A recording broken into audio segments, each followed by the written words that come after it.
Vishal treatment చేయడం కోసం అని చెప్పి అనన్య దగ్గరికి వచ్చిన తర్వాత అనన్యను చూసి ఒక్కసారిగా షాక్ అవుతూ ఉంటాడు. అనన్య, నువ్వా?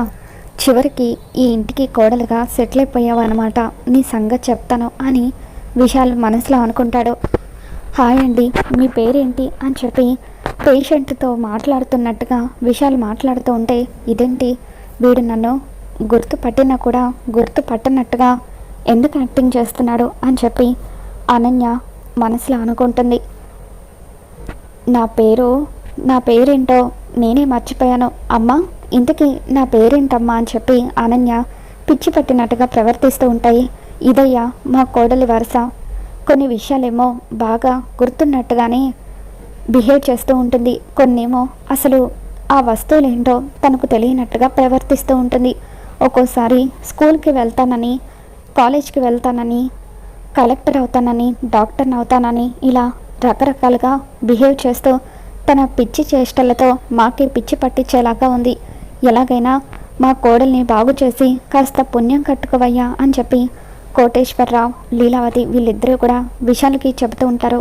మీరేం కంగారు పడకండి, ఇప్పటి వరకు నేను ఇటువంటి పేషెంట్స్ని చాలామందినే డీల్ చేశాను, ఈవిడికి కూడా త్వరలోనే పిచ్చి తగ్గిస్తాను అని చెప్పి విశాల్ అంటూ ఉంటాడు. నేను ఆవిడతో కొంచెం పర్సనల్గా మాట్లాడాలి, ఆవిడ కండిషన్ ఏంటో అబ్జర్వ్ చేయాలి అని చెప్పి విశాల్ అనన్యను గదిలోకి తీసుకుని వెళ్తాడు. ఇక ఆ తర్వాత అనన్య పిచ్చి పట్టినట్టుగా యాక్టింగ్ చేస్తూ బెడ్ మీద కూర్చొని ఉంటే అప్పుడు విశాల్, అనన్య ఇక నటించింది చాలు, నీకు ఏ పిచ్చి లేదని నాకు తెలుసు, ఎందుకు ఇలా పిచ్చిదానిలాగా నటిస్తున్నావు, ఏం సాధించడం కోసం అని చెప్పి అంటూ ఉంటే, ఈ ఆస్తి సాధించడం కోసం, ఆనంద భైరవి స్థానాన్ని సంపాదించడం కోసం అని చెప్పి అనన్య మాట్లాడుతూ ఉంటే అప్పుడు విశాల్ ఒక్కసారిగా షాక్ అవుతూ ఉంటాడు. గతంలో నీ వల్ల నా కెరీర్ అంతా కూడా చాలా నాశనమైంది, ప్రేమ పేరుతో నువ్వు నన్ను నీ చుట్టూ తిప్పించుకున్నావు, చివరకు నన్ను ఒక జోకర్ని చేసి లోఫర్ గాళ్ళలాగా రోడ్లు పట్టుకొని తిరిగేలాగా చేశావు, మళ్ళీ ఇప్పుడు నీ బుద్ధి పెళ్ళైన తర్వాత కూడా మార్చుకోకుండా వీళ్ళని ఎందుకు ఇబ్బంది పెడుతున్నావు అని చెప్పి విశాల్ మర్యాదగా నీకు పిచ్చి లేదన్న విషయాన్ని నీ అంతట నువ్వే బయటపెట్టు, లేకపోతే నేనే అందరికీ నిజం చెప్పేస్తాను అని చెప్పి విశాల్ బెదిరిస్తూ ఉంటాడు.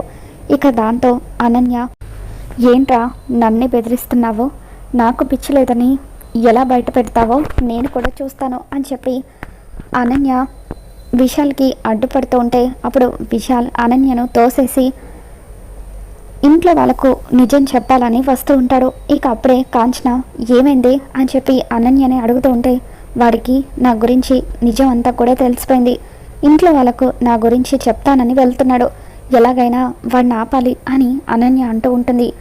విశాల్ మెట్లు దిగుతూ కిందకు వస్తూ ఉంటే అనన్య కావాలని విశాల్కి అడ్డొస్తూ తనని ఆపే ప్రయత్నం చేస్తూ కావాలని మెట్ల మీద నుండి పడిపోయినట్టుగా యాక్టింగ్ చేస్తుంది.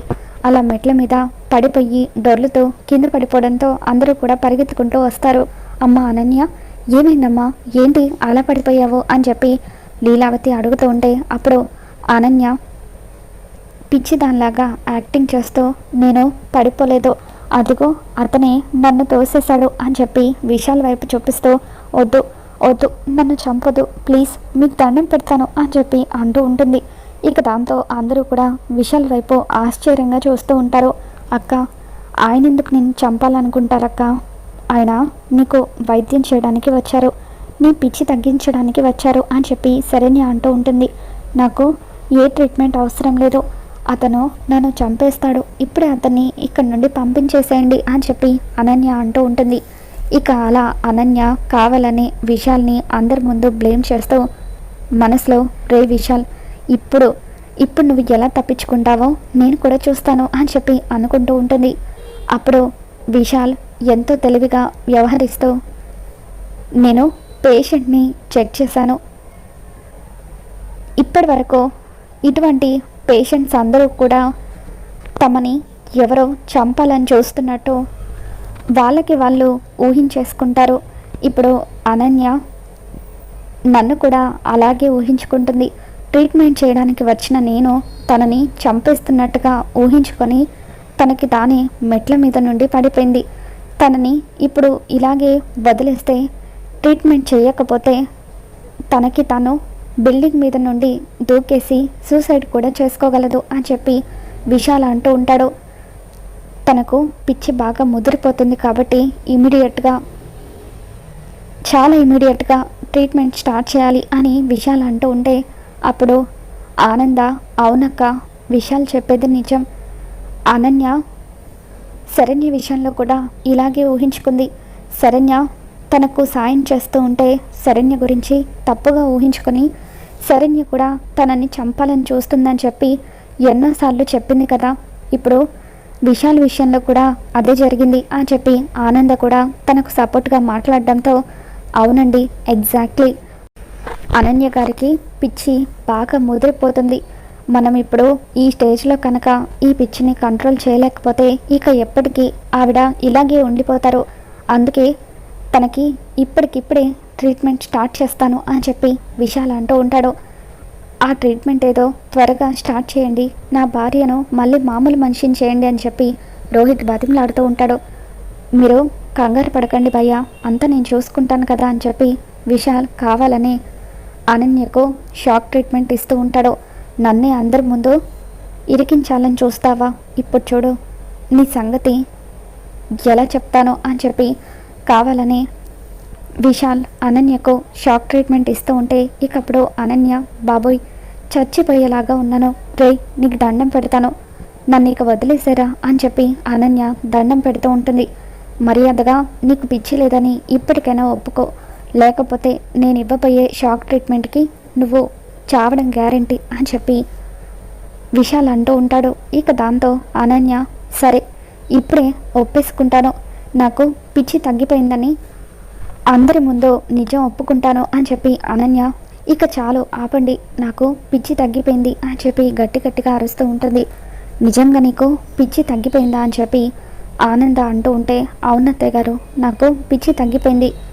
ఇప్పుడు మీ పేరు, ఆయన పేరు, అత్తయ్య గారి పేరు, నా చెల్లెలు శరణ్య పేరు, మీ అందరి పేర్లు నేను చెప్పగలను, నా పేరు కూడా నేను చెప్పగలను, ప్లీజ్ అండి ఇక ఈ షాక్ ట్రీట్మెంట్ ఆపేయండి అని చెప్పి అనన్య అంటూ ఉంటే, అప్పుడు విశాల్ గారు, చాలా థ్యాంక్స్ అండి, మీ వల్ల నా భార్య మామూలు మనిషి అయింది అని చెప్పి రోహిత్ అంటూ ఉంటాడు. ఇక దాంతో విశాల్, మీ అందరికీ నేను ఒక నిజం చెప్పాలి, నిజానికి అనన్యకు ఎటువంటి పిచ్చి లేదు, కావాలని తను యాక్టింగ్ చేసింది అని చెప్పి అంటూ ఉంటే అందరూ ఒక్కసారిగా షాక్ అవుతూ ఉంటారు.